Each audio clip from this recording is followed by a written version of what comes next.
안녕하세요. 다나작가 채널입니다. 백기 왕전열전. 하늘에 죄를 지으면 죽음만이 있을 뿐이다. 48년 10월에 진나라는 다시 상당군을 평정했다. 진나라는 군대를 둘로 나누어 왕허리 피레를 쳐서 점령하고 사마경이 태원을 평정했다. 한나라와 조나라는 두려운 나머지 소대에게 많은 예물을 가지고 가서 진나라 제상 옹호의 마음을 달래게 했다. 무왕께서 마복군의 아들을 잡았습니까? 그렇소. 곧바로 한단을 에워 살 것입니까? 그렇소. 조나라가 멸망하면 진나라 왕은 천하의 제왕이 되고 무왕군은 삼공의 자리에 오르겠지요. 무왕군께서 진나라를 위하여 빼앗은 성만 해도 70여 개나 됩니다. 남쪽으로는 응과 영과 한중을 평정하고 북쪽으로는 조괄의 군사를 잡아 죽였습니다. 주공, 단, 소공, 석, 태공망의 공적도 이만은 못합니다. 이제 조나라가 망하고 진나라 왕이 제왕이 되면 무왕군은 틀림없이 삼공의 자리에 오를 것입니다. 성상께서는 무왕군의 밑에 있어도 참을 수 있습니까? 비록 그 밑에 있지 않으려 해도 어쩔 수 없는 일입니다. 진나라는 한나라를 쳐서 형구를 에워싸고 상당을 괴롭혔지만 상당 백성은 모두 조나라로 귀속했습니다. 천하 백성이 진나라 백성이 되기를 달가워하지 않는 지가 이미 오래되었습니다. 이제 진나라가 조나라를 멸망시키면 그 북쪽 땅은 연나라로 들어가고 동쪽 땅은 제나라로 들어가면 남쪽 땅은 한나라와 위나라로 들어갈 것입니다.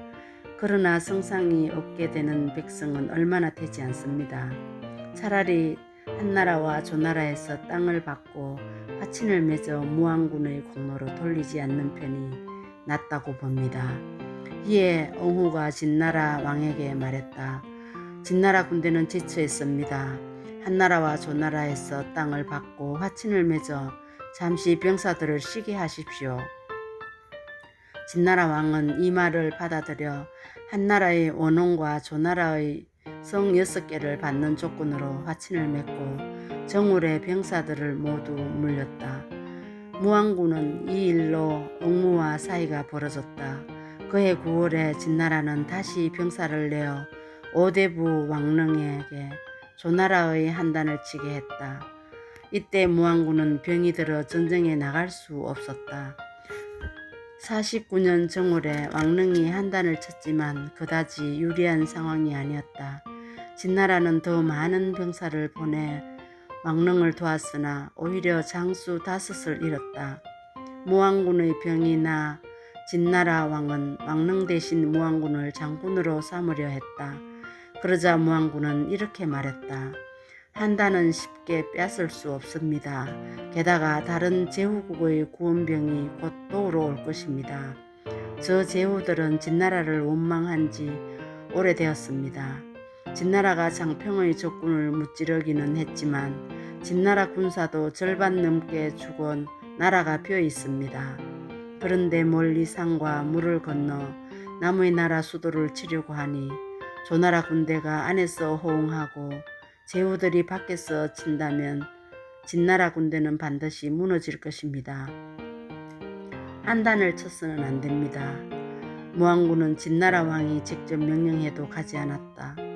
왕은 응우를 보내 이 일을 부탁하도록 했지만 무왕군은 끝내 사양하고 가려 하지 않았다. 그는 병을 핑계로 집에 들어앉았다. 진나라 왕은 어쩔 수 없이 왕릉 대신 왕허를 장군으로 삼아 8월과 9월에 한단을 에워쌌지만 함락시키지는 못했다. 그런데 초나라가 춘신군과 위나라의 공자 신능군에게 10만 명 병력을 이끌고 진나라 군대를 치도록 했다. 진나라 군대는 많은 전사자와 도망자를 냈다. 그러자 무왕군이 말했다.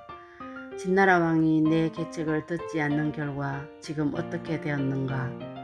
진나라 왕은 이 말을 듣고 화가 나서 무왕군을 억지로라도 출전시키려고 하였지만 무왕군은 병이 위독하다며 듣지 않았다. 진나라 왕이 다시 억무를 시켜 간청하게 했으나 소용없었다. 그러므로 진나라 왕은 화가 치밀어 무왕군을 관직에서 내치고 일개 병졸로 만들어 벽지인 은밀로 옮겨 살게 했다. 그러나 무왕군은 병이 들어 옮겨가지 못했다.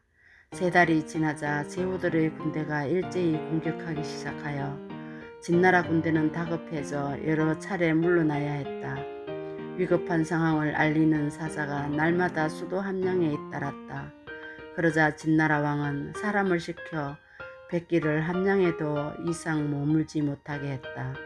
무왕군이 길을 나서 함량의 성문에서 십리거리에 있는 도에 이르렀을 무렵 진나라 소왕은 옥무와 다른 신하들과 상의한 끝에 다음과 같이 말했다.